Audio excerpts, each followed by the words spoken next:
guest was totally awesome. Now, for people who have wandered in, and this is their first Sunday of Rocktober, just a little background that why would we have Rocktober in a church? Well, it works in really well with what we're talking about today. Today, one of the things we're going to talk about is aliveness and life and attributes that help to keep us alive and in the moment. And I decided it would be really fun to have the 12 powers of Rocktober, because the 12 powers is a unity teaching. Really, the 12 powers are just attributes that help us to be the person who we can be. And Charles Fillmore, co-founder of Unity, put these together. And last week they talked a little bit about that. And really, they're arbitrary in a way that they're the powers that he thought most embodied the Christ, like what we want to embody the Christ, or the Buddha, if you'd rather say the Buddha, or the true self, which I like to say a lot.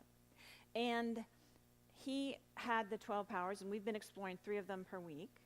And I want to say that I've actually I meditated on them and picked 3 that I thought worked together, because I thought, and last week I had 3 that worked together, this week I have 3 that work together in a particular way. And I just wanted to mention that in Unity especially, we really believe that spirituality evolves, and it's lovely that, to me, that Charles thinks up 12 powers that embody the Christ. And everybody, or that rock and roll songs express a certain aliveness to those of us of a certain age, shall we say.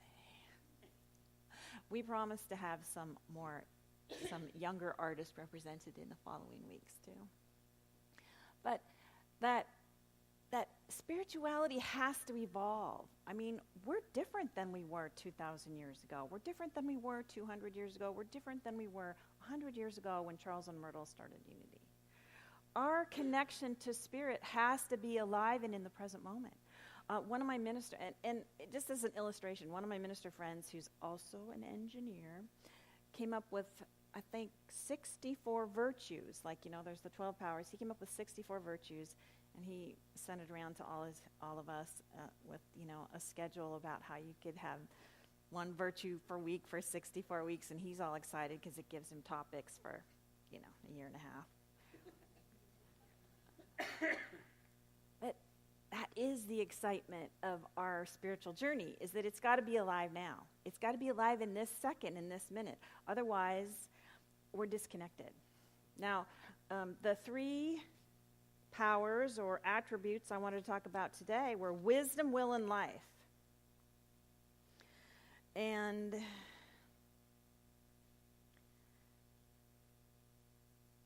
I put life, wisdom, and will together like this. This is a little thing that I'm going to hammer on you this today that should help. I turned it into a spiritual practice. The spiritual practice of life, wisdom, and will. What's alive in me now? How can I use my spiritual wisdom to exercise God's will? Okay? We'll come back to that.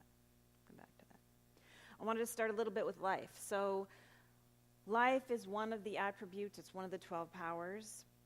It is the ability to energize, vitalize, enliven, animate, and invigorate. And what is more invigorating than some, dancing around to the music that you love, whether it's rock and roll from 40 years ago or whether it's whatever, doing the polka, whatever floats your boat. But music is really alive for us. That's why we love it. Now, you can't be alive in the past. It's just a memory. And you can't be alive in the future. It's just a projection. You can only be alive right now. So the power of life, the power of life is a beautiful reminder of mindfulness, and to ask that question, what's alive in me now? And anytime today, just get it in your head, what's alive in me now? Which gets us to stop for a minute, breathe, and think about what's going on right now in the present. So I have a little clip, a video to show, and of course you'll understand exactly why I wanted it. Okay, Freddie, that was awesome. You're rocking, but it's a little sloppy Joe. Tighten up the screws, okay? Zach, dude, what's up with the stiffness, man? You're looking a little robotronic, okay? Let's grease up the hinges and listen. Loosey-goosey, baby. Loosey-goosey. I'm just playing it the way you told me. I know, and you know what? It's perfect.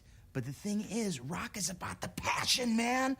Where's the joy? You're the lead guitarist, and we are counting on you for some style, brother. So try this out. This is an ancient technique. It's called power stance. That's it, power stance. You own the universe. Now give me an E chord. Just go. But let me hear. Yeah, now raise your goblet of rock. It's a toast to those who rock. Now smile and nod your head and let me see your eyeballs wide like there's something wrong. Yeah! Yeah! Do it again. Give me that. That's what I'm talking about. Okay, let's do it again from You're Not Hardcore. 1, 2, 3. Well, you're not hardcore. Okay, later today we are going to be practicing. Don't think I'm kidding you. The power stance.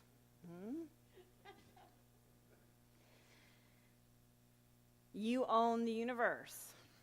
You own the universe. So how does this particular little movie clip show the spiritual practice of life, wisdom, and will? Well, to me, it's because it's about, playing the guitar. The teacher is teaching the young guy to really be alive with it, to call on everything that goes into the moment and have fun with it. He's definitely teaching him, I own the universe. But he's putting that aliveness, what's alive in me now? Playing the guitar. But I want to be really into playing the guitar. I want to play the guitar like it's the only thing I'm doing and the only thing that matters. Like, if we do everything like that, your life transforms. When you do stuff like that, when you play the guitar, when you sing, when you pray, when you brush your teeth, when you pick up your child, when you greet somebody, when your heart is open with love, when you do that, like it's the only thing that really matters because you're here in the moment and that is the only thing that is there, your whole life changes. It's a completely different experience than it's a completely different experience. And I think that was really the message that 2,000 years ago, that guy, Jesus of Nazareth, I really believe that was his message. Be alive now. When he talked about the kingdom of God, that's what he's talking about. The kingdom that's alive now. So I'm going to read, I'm just reading a lot today from my spiritual teachers in the books. This is Pema Chodron's Start Where You Are. Taking responsibility for your own actions, because I believe this speaks to wisdom and will. Taking responsibility for your own actions is another way of talking about awakening bodhicitta, which is compassion. Because part of taking responsibility is the quality of being able to see things very clearly. Another part of taking responsibility is gentleness, which goes along with not judging, not calling things right or wrong, good or bad, but looking gently and honestly at yourself. Finally, there is also the ability to keep going forward. It's been described before as letting go, but in some sense, at a personal level, it's that you can just keep on going. You don't get completely overwhelmed by this identity as a loser or a winner, the abuser or the abused, the good guy or the bad guy. You just see what you do as clearly and as compassionately as you can and then go on. The next moment is always fresh and open. You don't have to get frozen in an identity of any kind. Now, I can perceive that you're going to get my theme about being frozen and stuck, with the Mark Nepo and this.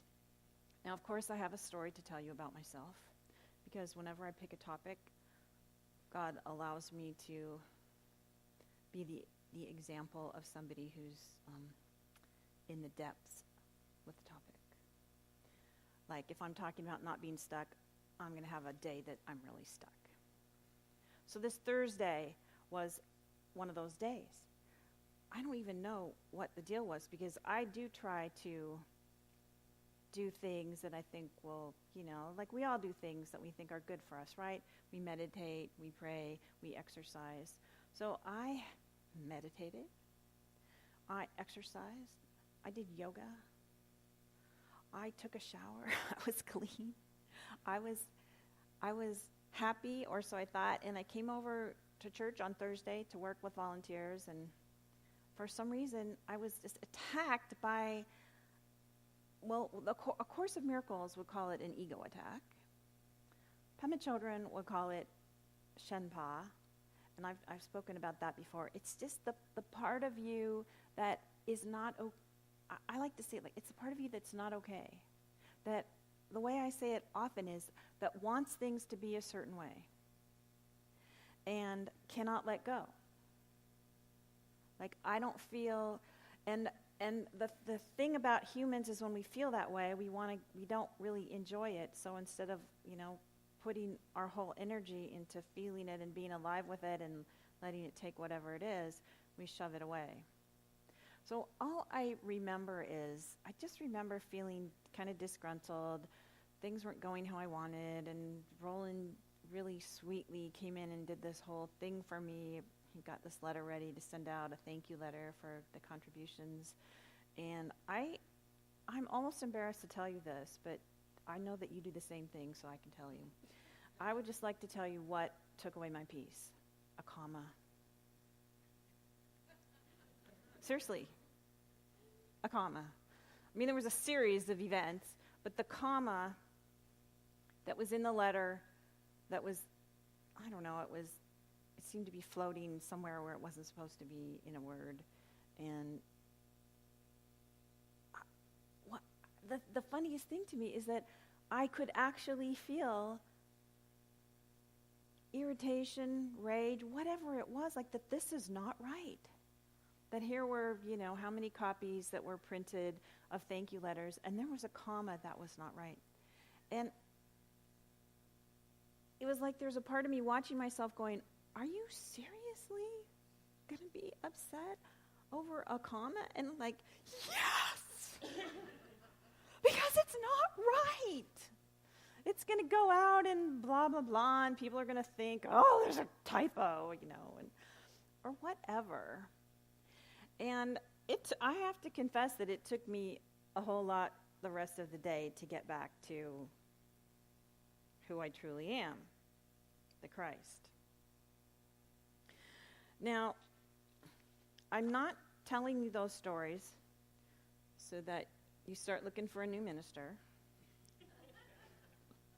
That's really just me joking. I'm telling you the story so that all of us, when we do that, we feel okay about it. We know that it's okay, it's going to happen. And I want to show you how, sooner or later I apply my spiritual practices. But how you can apply the spiritual practice, especially this life, wisdom, will, to deal with that. Now, luckily, the spiritual practice is not never get upset. That's not it. It's what's alive in me now. That's the first step.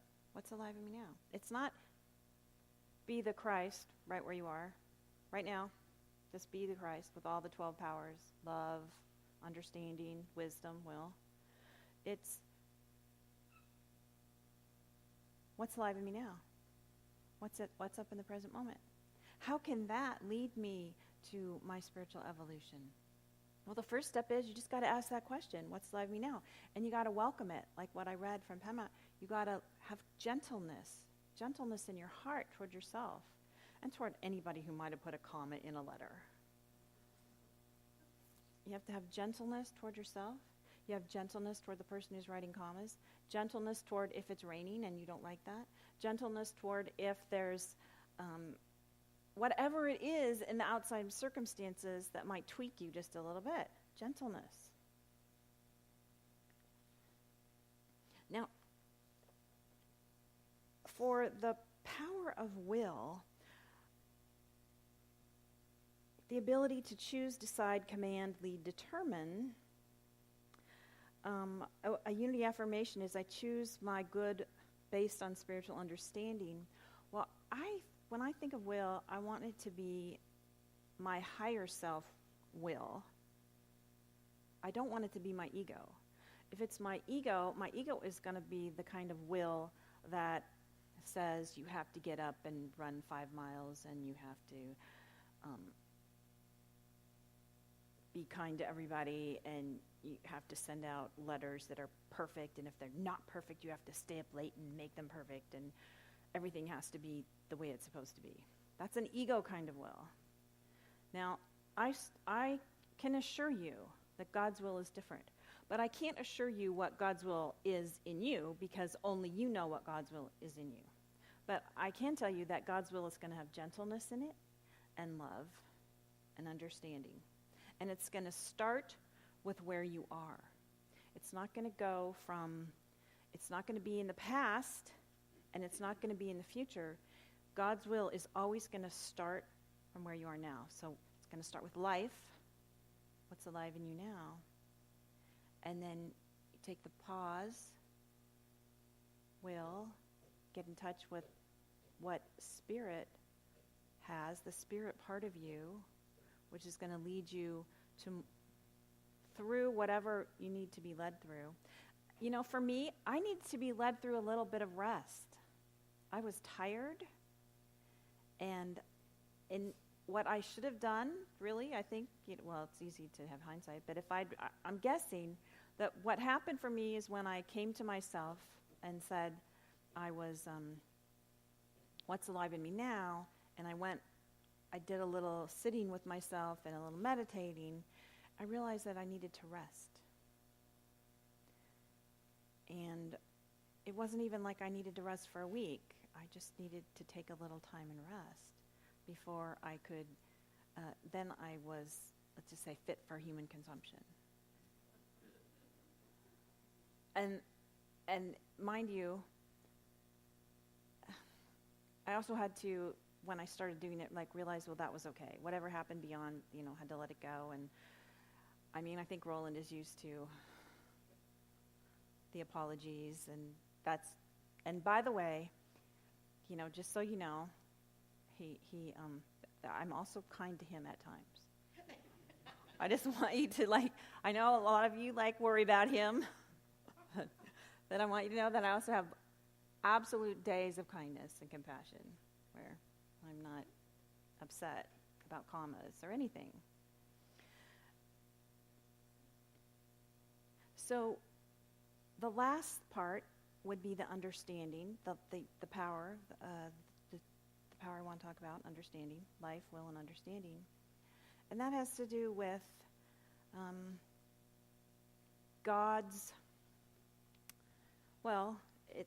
I suppose all of it through the lens of one power, one presence. It's all about God. But the understanding, or the wisdom, rather, I'm guided by divine wisdom. The ability to evaluate, discern, apply what you know. So we want to take our ability to discern and apply what we know into what's happening with where we are. We want to take some wisdom. We're not, we weren't born yesterday. We're not the brand new turnip off the truck. I don't even know what I'm talking about, but we do have some wisdom. We've been living in this world, and we're with other people, so we know how we are. We know how other people are. And if we take the life, starting where we are, will, Spirit will, what is the Spirit going to be the will of, and wisdom, apply that how we know, then that is a way to meet a situation. So now this is my very personal interpretation, by the way. I took the 12 powers and I put them in the announcements for you. And I encourage everybody to, for any spiritual practice, especially any spiritual teaching in unity, to take it and make it your own. Like, that's the way I did that, and I felt like it was worth talking about. But what's going to be worth it for you is to take an attribute of the Christ that you want to bring into yourself, and take one or two or three of them and spend a little time meditating and think how it is for you. And just remember, in unity we like to remember the one power, one presence, looking through the glasses of one power, one presence in my life, God the good, omnipotent. We like that. It reminds us to be gentle. It reminds us that there is love. It reminds us to be kind.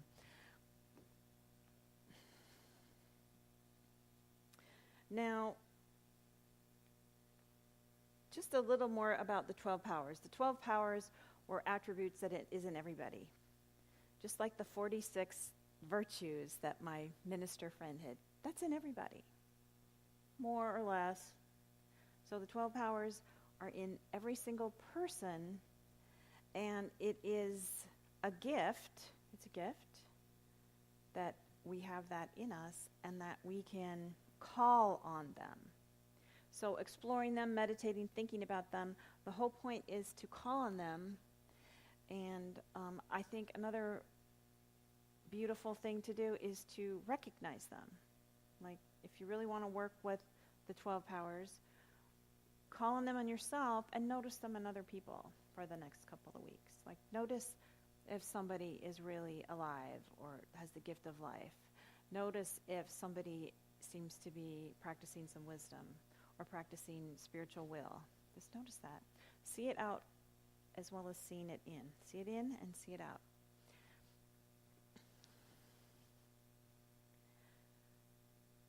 Now, the last thing I want to say is that when I'm thinking about will and the difference between spiritual will and the ego will, is I was really meditating on this, and one of the lessons of A Course in Miracles came up for me, and it was that our ego actually wants to murder us, and it's kind of an extreme lesson. And then I thought, it just hit me that actually our ego does. Like, what else could you call the suicide of somebody like Robin Williams? It really is that our ego has convinced us that we are so bad and so terrible and life is so miserable that we want to kill ourselves. And the truth is, everybody here, you may never have thought about killing yourself, but everybody here has been attacked by your own ego. Everybody here has been attacked by in the Buddhist teachings, the Shenpa, which is just that attack of not the one power, one presence. So just knowing that we could be attacked by that, and actually it does want to murder us, really just makes us want to listen to the other part of us. And so those of you who want to, I just want you to stand up here for a minute. Come on, if you, those people who can stand, at least one of you is going to stand. Raise your rock goblet. Raise your rock goblet. Okay. And I'll say it once, you're going to say it with me. I own the universe. I own the universe. Let's just say it again. I own the universe. And one more time. I own the universe. Thank you. Let's take an offering for unity. Boy, next week is so going to be good when you guys are owning the universe and singing We Will Rock You with our exciting unity words.